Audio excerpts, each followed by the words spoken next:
nature a cook, but church-building occupied his leisure moments, and he prided himself upon being not only cleverer, but considerably blacker, than the islanders. "Now you keep out of the road, leetle Za." This was addressed to Zariffa, who by that time could not only toddle, but trowel, besides being able to swim like a duck. "Take care, Missy Za, dat clumsy fellow with a big stone, let him fall and oh." The negro gave vent to a yell, for the accident he feared actually occurred. The clumsy native let a huge piece of coral rock fall from his shoulder, which just missed crushing the brown little girl. It dropped on a mass of soft lime which flew up in all directions, making Zariffa piebald at once, and, what was more serious, sending a lump straight into Tomeo's face. This was too much for the great man. He seized the culprit by the neck and thrust his brown visage down upon the lime, from which he arose white, leaving a beautiful cast of his features behind him. Tomeo was pacified at once. He burst into a loud laugh, while the guilty man slunk humbly away, not, however, without receiving a salute from Buttchee's active foot in passing. At this moment Zeppa came up, holding his son Orlando, a well-grown lad of 14, by the hand. He at once observed the captain of the schooner, and going forward shook hands with him and the mate. He had made their acquaintance the day before when the vessel anchored in the lagoon. "I've come to say good-bye, Mr. Zeppa. We have finished taking in fresh water sooner than I had expected, and will be ready to sail with the evening breeze." "Indeed? I regret this for various reasons," replied Zeppa in a soft, musical voice that one scarcely expected to issue from such a capacious chest. There was about the man an air of gentle urbanity and tenderness, which might have induced a stranger to suppose him effeminate, had not his manly looks and commanding stature rendered the idea absurd. "In the first place," he continued, "my wife and I had hoped to show you some hospitality. You know we seldom have visitors in this out-of-the-way island.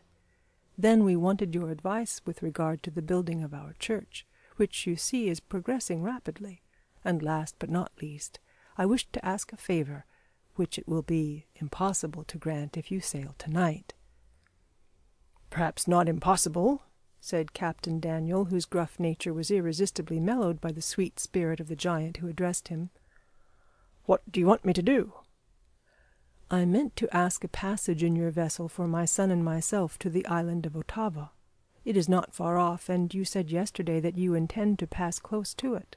You see, I am something of a trader as well as a missionary schoolmaster, but if you sail tonight, I have not time to get ready."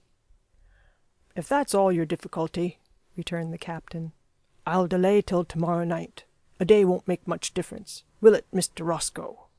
he said, turning to the mate. "You know best," replied the mate somewhat sharply. "I don't command the schooner."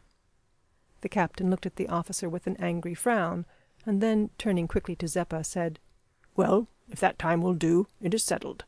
You and your son may go with me. And see here, I've brought a box of figs for your wife, since you won't take anything for the help you gave me this morning." "You shall present it yourself," said Zeppa with a pleased smile. "Hi, Ebony," hailing the negro, "tell Marie to come here. She is in the palm grove." Ebony found his mistress and delivered his message. Madame Zeppa was a pretty little fair woman of French extraction. She had been a lady's maid, and having been born and brought up chiefly in England, spoke English fluently, though with a slightly foreign accent derived from her mother. "Missus," said the negro in a low voice and with a mysterious look as he followed her out of the palm grove, "Massa him wants to go with schooner. Don't let him go." "Why not, Ebony?" "'Case I no likes him." "You don't like the schooner?" "No, the captain of the schooner. Him's bad man for certain. Please don't let massa go." "You know I never give master his orders," returned Madame with a light laugh. "Better if you did now and then," muttered the negro, in a tone, however, which rendered the advice not very distinct. The fair little woman received the box of figs graciously. The captain and mate were invited to the abode of Zeppa, where they met the native missionary, and soon after returned to their vessel to make preparations for departure. "Marie," said Zeppa that night as they, with their boy, sat down to rest after the labors of the day, "I expect to be away about 3 weeks. With anything of a wind, the schooner will land us on Otava in 2 or 3 days. business won't detain me long, and a large canoe, well manned, will bring Orlando and me back to you in a week or so.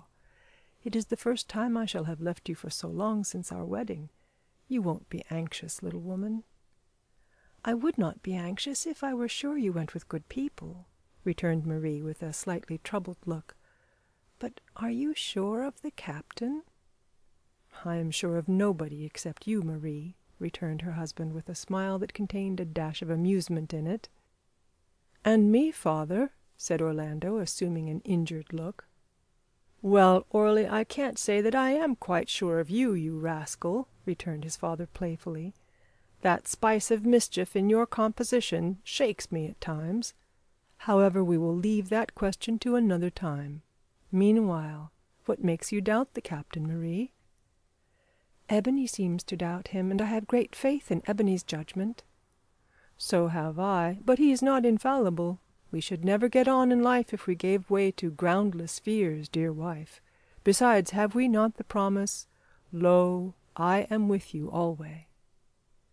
On the following afternoon a fresh breeze sprang up, and the piratical-looking schooner, bowing gracefully before it, sailed across the now ruffled lagoon and stood out to sea, while Marie, with the missionary and his wife, and a crowd of natives, stood at the end of the coral wharf, waving farewell to Zeppa and his son as long as their figures could be distinguished. After that they continued to gaze at the diminishing vessel until it melted like a little speck at the meeting place of sea and sky. That night an event which had been long pending was precipitated.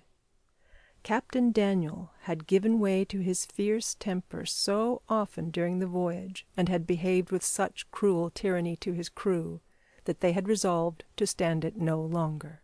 His harsh conduct to the mate, in particular, who was a favorite with the men, had fostered the spirit of indignation, and the mate himself, being a man of no fixed principles, although good-natured enough when not roused, had at last determined to side with the men. He was a man of fierce passions, and had been roused by his superior's tyranny and insolence to almost uncontrollable fury, but he had not at that time been guilty of absolute insubordination. When the vessel's course had been laid that night, which chanced to be a Friday, as some of the crew afterwards remembered, and the cabin lamp had been lighted, the captain sent for the mate, who saw by his looks that a storm was brewing. "What did you mean, sir," began the captain at once, "by that insolent reply you made to me on shore yesterday?" The young man might have answered temperately if they had been alone, but Zeppa was lying on a locker reading, and his son was also present, and Roscoe knew that the captain meant to put him to shame before them. His spirit fired. "Scoundrel!" he cried, "the measure of your iniquity is filled. You shall no longer command this schooner." Thus far he got when the captain, livid with rage, sprang up to rush at him. Zeppa also leaped up to aid in putting down what he clearly perceived was premeditated mutiny, but the mate sprang out of the cabin, and, shutting the door with a bang, locked it. At the same instant the man at the wheel, knowing what had occurred, closed and fastened the cabin skylight. The captain threw himself several times with all his weight against the door, but it opened inwards and could not be forced. There were two square windows in the stern of the schooner, one of which was open. Orlando perceived this, sprang up, clambered through it, gained the deck unperceived, and, running down the companion stair, past all the men, rushed against the cabin door and burst it open. Zeppa was endeavoring at the moment to wrench off the lock, and was nearly thrown back. Recovering, he struck fiercely out at those who thronged the dark passage. "Oh, father!" groaned Orlando as he fell before the blow. With a terrible cry of consternation, Zeppa stooped to pick up his child. He was felled with a handspike as he did so. The crew then rushed into the cabin, and the captain was overpowered and bound.